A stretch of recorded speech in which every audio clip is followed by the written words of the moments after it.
যার হাতে একটা ফোন আছে এবং ফেসবুক আছে সেই লাইভে চলে আসতেছে এবং যা ইচ্ছা তাই বলতেছে, নিজেকে ব্লগার বলতেছে, ইনফ্লুয়েন্সার বলতেছে। তখন আমার কাছে মনে হলো আপনি এই পেশাটা কেন বেছে নিলেন? আপনি একটু আগে বলেছেন আপনি আপনার হাজবেন্ডের বিজনেসেও কিন্তু আপনি জয়েন করেছিলেন, বাট এদিকে কেন আবার আপনি টার্ন করলেন?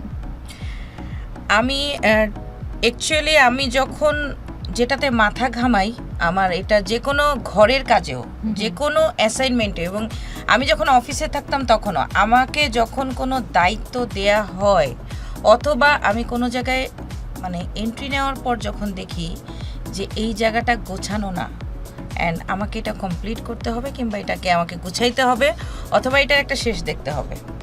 সো এইভাবে অ্যাকচুয়ালি এখানে এন্ট্রি নেওয়াটা, যে আমি যখন প্রথম লাইভ প্রমোশনগুলো করতাম আমার কাছে মনে হতো যে যার হাতে একটা ফোন আছে এবং ফেসবুক আছে সেই লাইভে চলে আসতেছে এবং যা ইচ্ছা তাই বলতেছে, নিজেকে ব্লগার বলতেছে, ইনফ্লুয়েন্সার বলতেছে। তখন আমার কাছে মনে হলো যে ওদেরকে থামানো আমার কাজ না, হ্যাঁ, কিংবা আমি থামাইতেও যাব না, এতে নেগেটিভিটি ক্রিয়েট হয়। বাট সত্যিকারের যারা এডুকেটেড ইনফ্লুয়েন্সার, একটা ক্লাসি একটা সার্কেল তো অবশ্যই আছে, তাদেরকে নিয়ে আমি কাজ করব এবং এদেরকে আস্তে আস্তে যখন দেখতাম যে এরা অন্য ব্র্যান্ডের সাথেও নিজেরা কাজ করছে কিংবা ওরা ভালো কাজ করছে, তাদেরকে অ্যাপ্রিসিয়েট করা, বিভিন্ন জায়গায় গিয়ে নিজে কোনো ব্র্যান্ডের সাথে কাজ করলে তাদের নামগুলো বলে বলে তাদেরকে ইন্ট্রোডিউস করানো যে আমার ওকে পছন্দ ও। এবং একটা জিনিস যেটা হয় যে আমি কিন্তু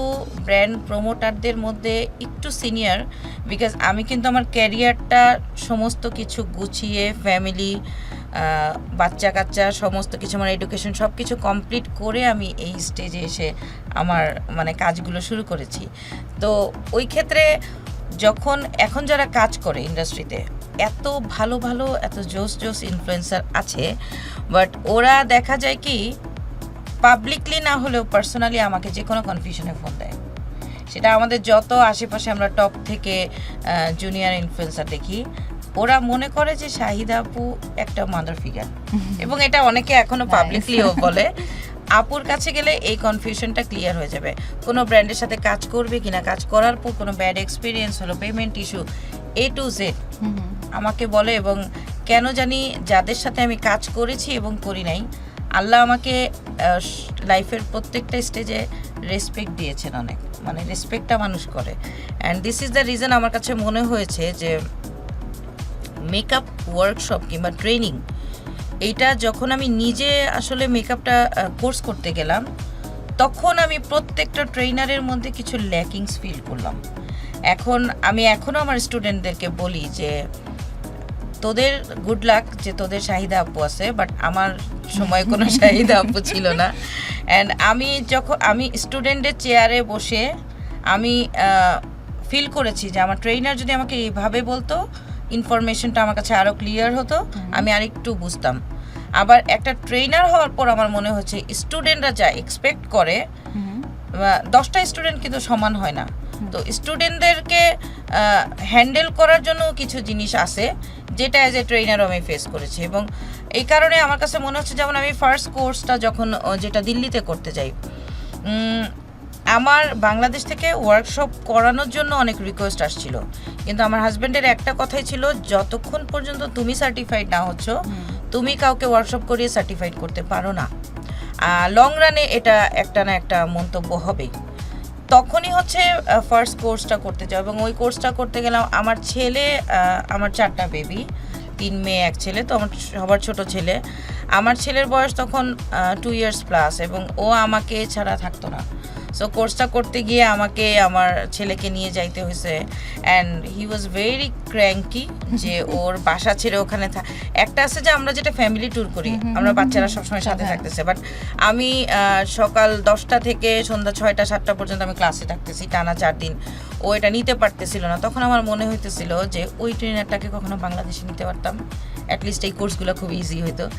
এরকম অনেক কিছু সিচুয়েশন ফিল করে করে আজকে এই জায়গাটায় আসা। এবং আমি না কখনো আমার লাইফে, আমি প্রত্যেকটা টক শো, আমার ইন্টারভিউ কিংবা আমার লাইভগুলোতে বলি, আমি আমার লাইফে কোনো কিছু ক্রেজি হই নাই যে আমাকে এটা করতেই হবে, ও এটা করতেছে আমাকে ওইটাও করতে হবে। আমি নিজেকে ছেড়ে দিছিলাম যে দেখি কোথায় যায়, এটা একটু করি ওটা একটু করি এরকম। আচ্ছা, আর যদি আপনি মেকআপ আর্টিস্ট আর মেকআপ ট্রেনার না হতেন তাহলে আজকে কি হতেন আপনি? আমার ছোটবেলা থেকে শখ ছিল টিচার হওয়ার, বাট এখন আমি টিচারই হয়েছি, বাট মেকআপের। বাট আমার পড়াশোনাটা ছিল মার্কেটিং এ, কারণ ওই যে আহসান সবসময় ফোর্স করতো আমার হাজবেন্ড যে আমার বিয়ের পর থেকেই বলতো যে আমরা দুইজন একসাথে বিজনেস করব। যদিও ওর ক্যারিয়ার ছিল চাকরি দিয়েই শুরু, ওর রিয়েল এস্টেট জব থেকেই রিয়েল এস্টেট বিজনেস, কিন্তু ওই কারণেই আমার এমবিএটা মার্কেটিংয়ে করা হয়, মানে আমার মেজরটা মার্কেটিং ছিল। বাট আমার ছোটোবেলায় যখন খুব ছোট ছিলাম তখন কিন্তু মানুষের শখটা থাকে অনেস্ট এবং ইনোসেন্ট একটা ইচ্ছা। আমরা ছোটোবেলায় যে ইচ্ছাটা করি ওটাই কিন্তু আমাদের জেনুইন ইচ্ছা, যে শখ হয়।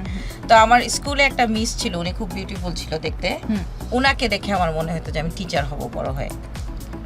আচ্ছা, এখন আপনার অ্যাজ এ মেকআপ ট্রেনার আর অ্যাজ এ মেকআপ আর্টিস্ট হিসেবে আপনার সময়টা কেমন যাচ্ছে? অনেক ভালো, আলহামদুলিল্লাহ, আমার এক্সপেকটেশনের চাইতেও ভালো। আচ্ছা, ওকে। একজন মেকআপ ট্রেনার আর একজন মেকআপ আর্টিস্ট হতে হলে কি নির্দিষ্ট কোনো কোর্স থাকাই লাগে? আই থিঙ্ক থাকা লাগে।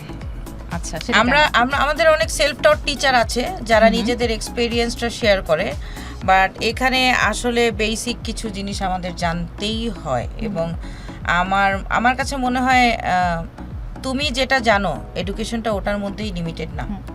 হ্যাঁ, লিমিটেশনটা আরো অনেক কিছু জানার আছে, যেটা আমি কেন নিজের টাকা খরচ করে 1 by 1 এতগুলো কোর্স করলাম। আমি প্রথম কোর্সটা করেই আমি ওই মজাটা পেয়েছি যে ও মাই গড, আমি তো কিছুই জানতাম না এতদিন।